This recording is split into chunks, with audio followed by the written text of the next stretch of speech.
And then Ray says, for the 12-hour ride home, Rick sat holding that blanket as if his life depended on it. Ray Buckley of the Lakota Dinglet tribes has been a leader for Native ministries in the United Methodist Church for many years. He wrote a tribute to Tom Roughface when he passed away after a distinguished career as superintendent of the Oklahoma Indian Missionary Conference. Others will write and speak of Tom Roughface, Ray wrote.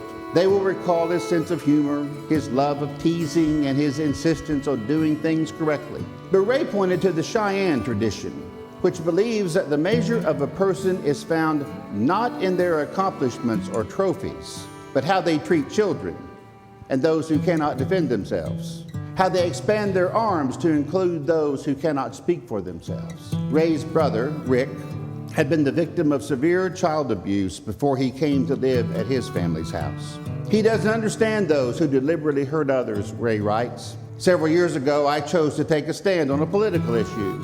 At a Native event a few days later, someone put a sign on our door that read, "Outsiders." One man got up, came up to us, kicked the dust from his shoes onto my brother. The next morning, 2 tires on our car had been flattened. It was so painful to Rick, Ray writes, that we have never been back. For him, even the place is associated with hurt. Well, Tom Roughface heard about this incident, and he sent a message asking if I would bring Rick to a pastor's meeting in Oklahoma. On the last morning, Tom stood in front of the assembled group holding a pendulum blanket. He spoke of the importance of family and caring for one another. And then he asked for Rick to come up. Carefully, Tom folded the blanket lengthwise in thirds. He tucked it under Rick's left arm, then lovingly wrapped it across his chest and over his shoulders, as someone would do in an adoption ritual. And then Ray says, for the 12-hour ride home, Rick sat holding that blanket as if his life depended on it. I know that some of you here extend that same care to those who have been rejected by others. Through your professional work, your personal lives, and your volunteer involvement, you care for children and youth, too many of whom slip through the cracks. You care for the elderly and those who are ill. You feed the hungry, lift up those in poverty through providing meaningful work for them and needed clothing and supplies. You sit and listen to people share what weighs on their hearts, concerns for loved ones, apprehension about what the future holds. You weep with those who are grieving, and you dance with those in times of joy.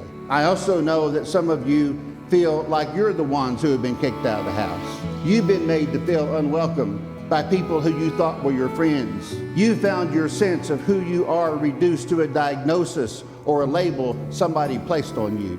Maybe you've hit a dry spell in your faith and you're not really sure what it is that you believe or why. Perhaps you feel like you've been on the outside looking in and you really just need to hear somebody call you by name. No matter where you are or who you are, the good news is that you are part of God's big family, this wild, wonderful, wacky family. And we are here for each other. And we love to sing songs of hope, like that one from Dear Evan Hansen that I mentioned earlier, the one that Hagar started to sing in her moment of desperation. Even when the dark comes crashing through, when you need someone to carry you, when you're broken on the ground, you will be found. So let the sun come streaming in, 'cause you'll reach up and you'll rise again. Lift up your head and look around. You will be found. You will be found.